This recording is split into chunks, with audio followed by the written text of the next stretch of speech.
जय श्री राम। मनुष्य शरीर मन बुद्धि अहंकार आदि नहीं, बल्कि आत्मा ही उसका वास्तविक स्वरूप है। वही नित्य शाश्वत एवं सनातन है। प्रकृति अनित्य है। इस आत्मा का ज्ञान ही स्वयं का ज्ञान है। अज्ञानी प्रकृति को ही जानते हैं जो स्थूल है, जबकि ज्ञानी उस चेतन को भी जान लेते हैं जो सूक्ष्म है।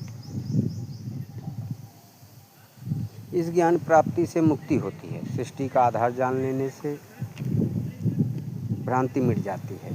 मनुष्य शांत हो जाता है, जिससे संसार के बंधनों से मुक्त होकर वह स्वतंत्र हो जाता है। ज्ञान के बिना मुक्ति नहीं हो सकती। जीवन का चरमोत्कर्ष मुक्ति जीव की अंतिम परिणति है। वैराग्य के लिए आत्मज्ञान का होना आवश्यक है।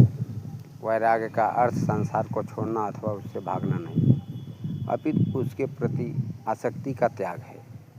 संसार बंधन है,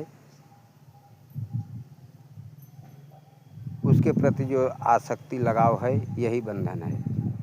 इस आसक्ति का कारण है अहंकार।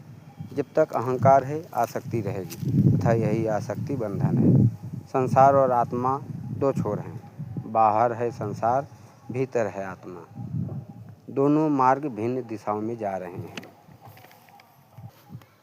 मनुष्य दोनों के मध्य खड़ा है। यदि वह संसार की ओर भागता है तो परमात्मा से दूर हो जाता है। यदि वह परमात्मा की ओर जाना चाहता है तो उसे संसार से विमुख होना ही पड़ेगा। संसार से विमुख होना ही वैराग्य है। यह केवल दृष्टि परिवर्तन से होगा। घर छोड़कर जंगल में भागने से नहीं होगा। यदि व्यक्ति संसार के प्रति आसक्ति का त्याग मात्र कर देता है तो वह ज्ञान प्राप्ति का अधिकारी बन जाता है।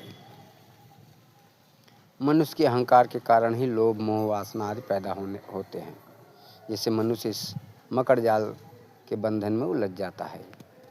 यह जाल उसने स्वयं ही अज्ञानवश तैयार किया होता है, जिसे ज्ञान द्वारा नष्ट किया जा सकता है। किंतु ज्ञान प्राप्ति हेतु मुमुक्षु भी होना अनिवार्य है। जय श्री राम।